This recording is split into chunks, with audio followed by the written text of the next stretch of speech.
There's a road that I always drive through for work day after day. Although it was a quiet place, I didn't pay much attention to it, as it has always a few cars on the road. However, something started to bother me at some point. There was a man standing on the same side of the road almost every day with no expression. Late at night or early daybreak, it hasn't been long since I noticed he was always in the same place in all weather. So one day, I talked to my colleague about the man, and he suddenly said, "He seemed like a very famous man around that place. But you know what? No matter where you see him, you will always see his face from the front. No one has literally seen his back or even his side. Moreover, there are, strangely, many accidents on that road, so everyone says that's a curse from that dude. For now, everyone just passes him on the road and ignores him." I suddenly became curious about him. That day on my way back home from work, I was driving on the road where the man stood, and the man was standing there as usual and looking straight at me.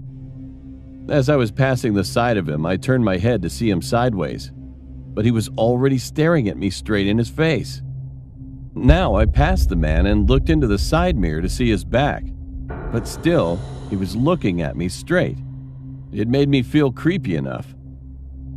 After I arrived at home, another curiosity sprang up.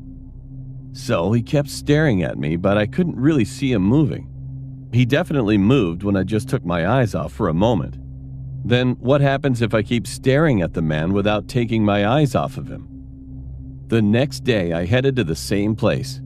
It was time to put the way I thought yesterday into practice. And he surely stood in the same places, staring straight at me.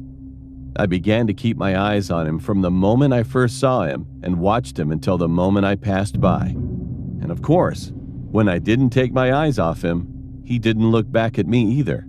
The side of the mystery man began to be seen little by little, and I noticed that it was no different from the other ordinary person.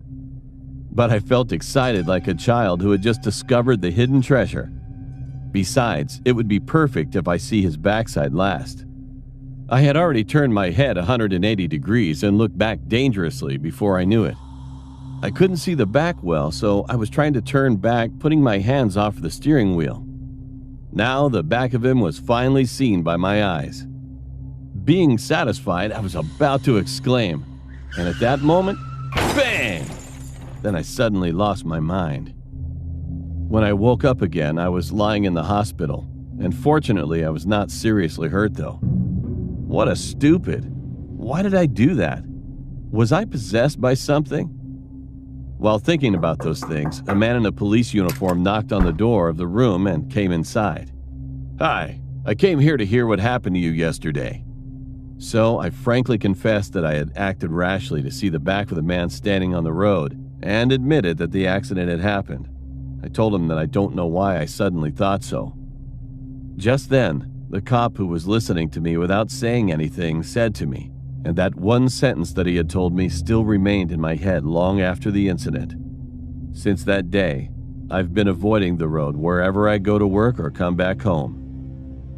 "Shoot, that dude didn't take you this time,"